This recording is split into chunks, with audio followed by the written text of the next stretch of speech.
नमस्कार। आज हम लोग बात करने वाले हैं कॉन्स्टिपेशन के बारे में। तो हम लोग 3 चीज़ आज से हम समझेंगे कि इसके सिम्पटम्स क्या होते हैं, इसके कारण क्या हैं, रीज़न्स क्या हैं, और तीसरा हम इसका समझेंगे कि इसकी रेमेडी क्या हो सकती है। तो इसके सिम्पटम क्या होते हैं कॉन्स्टिपेशन के? कॉन्स्टिपेशन का सिम्पटम पहला होता है कि आपका पेट साफ़ नहीं होता है, बाउल मूवमेंट इर्रेगुलर होता है। दूसरा, एसिडिटी बढ़ जाना, हार्टबर्न, गले में जलन होना, छाती में जलन होना, पेट में जलन होना, ये काफ़ी स्वाभाविक होता है जब इंसान को कॉन्स्टिपेशन होता है। इसमें आँखों के नीचे कालापन भी बना रहता है। पिंपल्स आना और भूख की कमी, ये ज़्यादातर देखा जाता है जब इंसान को कॉन्स्टिपेशन होता है। तो इसके कारण क्या है? What is the main reason behind the constipation? तो इसके प्रमुख कारण हैं कि आपकी पानी की मात्रा, जो आप पानी पीते हैं, वो काफ़ी कम है। दूसरा, जंक फूड खाना, बेकरी के प्रोडक्ट्स, ब्रेड हुआ, खारी हुआ, टोस्ट हुआ, इसकी मात्रा का आप ज़्यादा उपयोग कर रहे हैं। तीसरा, डेयरी प्रोडक्ट जैसे दूध हुआ, मीठा हुआ, शुगर हुआ, इसका उपयोग आप ज़्यादा कर रहे हैं। और आपका समय नहीं है खाने खाने का, कोई फिक्स समय नहीं बनाया गया है जो आप लंच या ब्रेकफास्ट या डिनर करते हैं, जिसकी वजह से आपको कॉन्स्टिपेशन लेवल हमेशा बना रहता है। और आम चीज़ में और देखी जाती है कि फिज़िकल एक्टिविटी जब आपकी नील है, ज़ीरो है, और दूसरा जब आपके अंदर तनाव है, तो आपका कॉन्स्टिपेशन लेवल काफ़ी बढ़ जाता है। मान लीजिए कि आपको 2 फ्लोर पे ही जाना है, पर आप सीढ़ी का उपयोग न करते हुए आप लिफ्ट का उपयोग करते हैं, तो कॉन्स्टिपेशन होना स्वाभाविक होता है। तनाव लेते रहना, पूरा दिन नकारात्मक सोचना, किसी भविष्य से लेकर कोई बात से लेकर चिंतित रहना, तो ये आपके कॉन्स्टिपेशन को बढ़ा देता है। अब हम आते हैं इसके रेमेडी के ऊपर कि इसके क्या रेमेडी हो सकते हैं जिससे हम लोग लाइफ टाइम या परमानेंट सॉल्यूशन पा सकें कॉन्स्टिपेशन पे। तो 5 रेमेडीज़ के ऊपर हम लोग बात करेंगे, जो काफ़ी सरल है, जो काफ़ी हम लोग आसानी से इसे इम्प्लीमेंट कर सकते हैं और हमें इसका आसानी से रिज़ल्ट भी आ सकता है। किसी भी हेल्थ इश्यू जब हम लोग वेब सीरीज़ में डिस्कस करेंगे, तो उसमें पहला चीज़ एक ध्यान रखना कि जो सारे सीरीज़ में कॉमन रहेगा, वो रहेगा डिसिप्लिन। यदि हमारे अंदर डिसिप्लिन है और सिंसेरिटी है, तो ही रेमेडी काम करता है। केवल रेमेडी सुन लेने से या लिख लेने से या 1-2 दिन कर लेने से परिणाम इसका आपको दिखेगा नहीं। डिसिप्लिन मतलब होता है अनुशासन। एक बार आपने संकल्प लिया कि मुझे इस चीज़ को अपनाना है, तो कम से कम उसको आप 45 दिन अपनाइए। 45 दिन के बाद फिर आप बताइए कि हाँ, मुझ में अंतर पड़ा है कि नहीं। कई लोगों को तो 20 दिन में ही फ़र्क पड़ जाता है, पर अनुशासन होना ज़रूरी है। दूसरा, स्वयं के साथ ईमानदार रहिए। एक बार आपने कोई चीज़ का संकल्प लिया, तो आप उसको पूरी तरह से क्षमता के साथ उसे पूरा कीजिए। एक दिन किया, दूसरे दिन नहीं किया, फिर तीसरे दिन किया, तो आपको किसी भी चीज़ में 100% परिणाम नहीं आता है। तो कॉन्स्टिपेशन के रेमेडी के ऊपर हम लोग बात करेंगे, तो इसमें भी 5 रेमेडी पे हम लोग जाएंगे।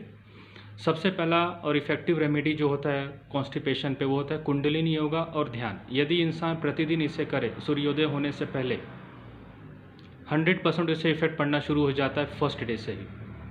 क्योंकि आपके शरीर के सातों चक्र बैलेंस हो जाता है, आपके हार्मोन्स बैलेंस हो जाते हैं और आपके शरीर का टॉक्सिन्स निकलना शुरू हो जाता है। तो यदि आप सूर्योदय से पहले कुंडलिनी योगा और ध्यान करते हैं, तो कॉन्स्टिपेशन के ऊपर सबसे इफेक्टिव रेमेडी आपकी शुरुआत हो चुकी है। दूसरा, पानी कितना पीना चाहिए? पानी की मात्रा आपके वजन के अनुसार होना चाहिए। मान लीजिए आपका वजन 50 किलो है, तो कम से कम आपके शरीर में 5 लीटर पानी जाना चाहिए। तो कैसे इसे याद रखें कि कितना हमें पानी लेना चाहिए? तो आप एक छोटा सा थंब रूल लगा सकते हैं कि हर 1 घंटे पर 1 गिलास पानी हमें पीना चाहिए। पानी यदि गर्म हो, वार्म वाटर हो, तो सबसे बेहतर है। इससे आपके शरीर का कॉन्स्टिपेशन का इशू अपने आप सॉल्व होना शुरू हो जाता है। तो दूसरा असर है कि पानी हमें हर 1 घंटे पर 1 गिलास पीना है। पानी कभी भी खाना खाते समय नहीं पिया जाता है। खाना खाने से या तो 1 घंटे पहले या तो 1 घंटे के बाद। खाना खाते समय यदि आप पानी पी रहे हो, तो कॉन्स्टिपेशन में कभी भी सुधार नहीं होगा, कॉन्स्टिपेशन हमेशा बना रहेगा। तो कॉन्स्टिपेशन का सेकंड जो रेमेडी है, that is water, which has to be taken every hour for one glass, with 1 glass. तीसरा इसका रेमेडी आता है कि समय क्या निर्धारित करें अपने ब्रेकफास्ट का, लंच का, डिनर का। तो आप सुबह का ब्रेकफास्ट जो है वो 8 का, दोपहर का लंच दोपहर में 2 का, और रात में डिनर आप शाम में 8 का। तो 8 to 8 का फॉर्मूला आप उपयोग कीजिए। जब आप सुबह का 8 लंच दोपहर में 2 बजे और डिनर जब 8 बजे लेते हैं, तो आपका शरीर अपने आप संतुलित होना शुरू हो जाता है। हम लोग ब्रेकफास्ट काफ़ी लेट लेते हैं, लंच 3-4 बजे ले लेते हैं, डिनर रात के 9-10 बजे लेते हैं, तो इसकी वजह से कॉन्स्टिपेशन हमेशा आपका एक सीवियर केस पे ही बना रहेगा। उदाहरण के तौर पे, यदि आपको रात में सोना है, तो आप सोते कितने बजे हैं? आप 10 बजे सोते हैं, 11 बजे, तो उसके 3 घंटे पहले आपका डिनर होना चाहिए। यदि आप रात में 10 बजे खाना खाते और 11 बजे सो जाते हैं, 11 बजे खाना खाते हैं 12 बजे सो जाते हैं, तो कॉन्स्टिपेशन आप कोई भी योगा ध्यान कीजिए, कोई भी कितना भी पानी पीजिए, कोई ज़्यादा असर आप में पड़ेगा नहीं, क्योंकि खाने का नियम ही आपका बराबर नहीं है। तो इसीलिए कई धर्मों में बताया गया कि सूर्यास्त के बाद आपको खाना खा लेना चाहिए, ज़्यादा रात में खाना नहीं खाना चाहिए। तो कोशिश कीजिए कि आपका डिनर 8 के पहले ख़त्म हो जाए और उसके 3 घंटे या के बाद फिर आपको विश्राम करना चाहिए, सोना चाहिए। खाना खाने के बाद भी आपको वॉकिंग की आदत डालनी चाहिए। रात में डिनर के बाद आप वॉकिंग पे जाइए, कम से कम 5 या 10 मिनट भी वॉकिंग किए तो उससे आपके पेट में आपको काफ़ी आराम पड़ेगा। नेक्स्ट बात आती है कि आप को और क्या कर सकते हैं जो उससे ज़्यादा इफ़ेक्टिव हो। तो रात में कुछ मुनक्के, काले मुनक्के आप पानी में भिगो कर रखिए और 25 से 30, फिर सुबह उठने के बाद वो पानी भी पी लीजिए और मुनक्का भी खा लीजिए। फिर नींबू पानी, खाना खाने के बाद नींबू पानी का उपयोग कीजिए, चाहे लंच हो चाहे डिनर हो। जब दोपहर का समय है तो उसमें आप बटर मिल्क का उपयोग कीजिए, इससे आपको कॉन्स्टिपेशन में काफ़ी राहत महसूस होता है। अंजीर जिसे फिग कहते हैं, वो भी 2 आप रात में भिगा दीजिए, सुबह उठने के बाद उसका पानी भी ले सकते हैं और उसके साथ अंजीर भी खा सकते हैं, तो इससे आपको कॉन्स्टिपेशन पूरी तरह से ठीक होना शुरू होगा। जैसे कि मैंने आपको बताया कि इसके जो कारण हैं, कारण को सबसे पहले निकालिए। आप रेमेडी पे आने से पहले कारण को निकालना अत्यंत आवश्यक है।